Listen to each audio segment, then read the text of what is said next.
Good morning, dear students. Myself, Maung Korpati Chatur, MSc Nursing First Year, Department of Community Health Nursing.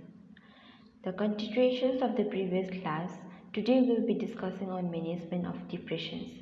I hope that you all gain some knowledge regarding the depression from the previous two classes.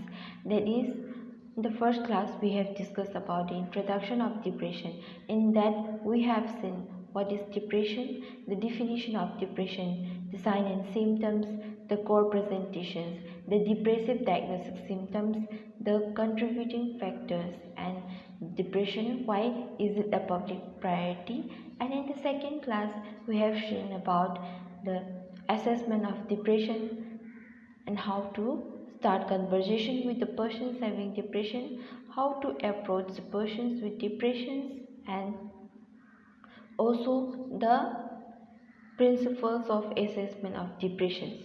So today we'll be moving forward to the management of depression. We'll see in detail how are we going to manage the person who is having depression. So for this we have to see the management of principle of depression and providing psychosocial interventions for persons with depressions. To begin with the classes, we are going to see one case scenario.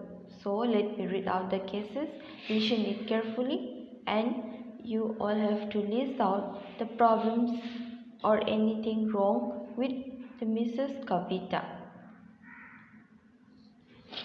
The case scenario is Mrs. Kavita, who is a 20 years old student who has been persistently feeling of sadness that would not go away and loss of interest in her daily activities for the past several weeks. But she used to smile and go through the motions of life. She wished that if she could disappear from earth altogether. She becomes more sensitive, that is, easily angered and worried by the simple problems, and always blames herself. She started to stay alone and did not eat properly. She has trouble sleeping and easily tired. So, according to your opinion, what is going on with Mrs. Kavita? And is anything wrong with her? If you find anything wrong with her, please list out the problem she is facing and kindly submit it so that we can discuss in the review classes. Now we will see in brief the management principle of depression. The management principles of depression includes the following. The first one is provide psychoeducation to the patient, reduce stress and strengthen supports, promote functioning in daily activities and community life, consider antidepressants.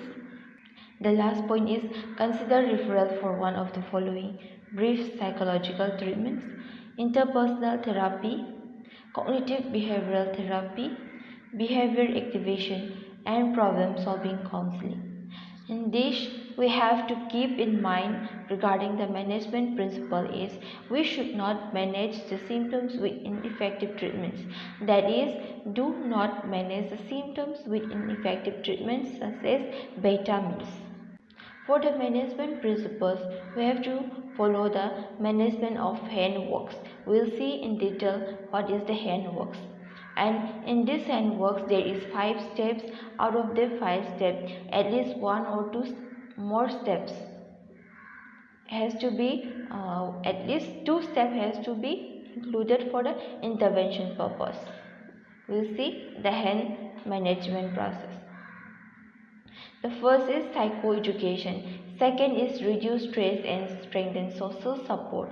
The third one is promote functioning in daily activities. Fourth, pre-psychological treatment for depression.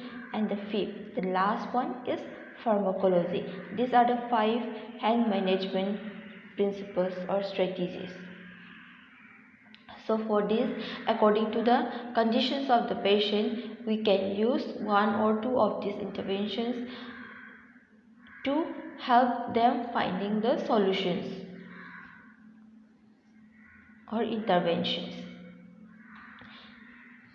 Psychoeducation. Psychoeducation, it is providing information about depression to the person and or to the carer. Reduce stress and strengthen social support. Offer strategies to address current psychosocial stresses to a person and or carer. Promote functioning in daily activities. This can include linking the person with different organizations, including education, social, and legal organizations. Reduce stress and strengthen social support. Assess for and try to reduce stresses. Reactivate the person's previous social network. Identify prior social activities that, if started again, may potentially provide direct or indirect psychosocial support. Example, family gatherings, visiting neighbors, and community activities. In this, reducing stress and strengthening the social support, we have to use psychoeducation to explain them when people are depressed and they often stop doing the things that make them feel good. This may have worsened the depression, so we have to involve such persons in activities that used to be fun and can help people recover from the depression. And problem solving to reduce the stress with examples of how they do relaxation activities and activities such as seeking further support from the friends, family members that are close to them, and use other activities such as religion, inspiring phrases, reading that give them strength. And we have to link them with different organizations to encourage the engagement. Promote functioning in daily activities and community life. We have in the promoting the functioning in daily activities and community life, we have to use psychological education, that is psychoeducation, to explain that when people are depressed and they often have problems engaged in daily activities. Even though it is very difficult task, we have to encourage the person to do or to try to do as many as possible and to start again or continue the activities that were previously pleasurable to them. Try to maintain regular sleeping and waking activities. Try to be physically active as much as possible. Try to eat regularly despite changes in appetite. Try to spend time with trusted friends and family. Try to participate in community and other social activities as much as possible. Explain to the person and carer that these activities can all help improve their mood. We have to discuss the benefit of exercise, and we have to encourage the person the need for the linking to different organizations such as educational, social, legal, educational, and livelihood support.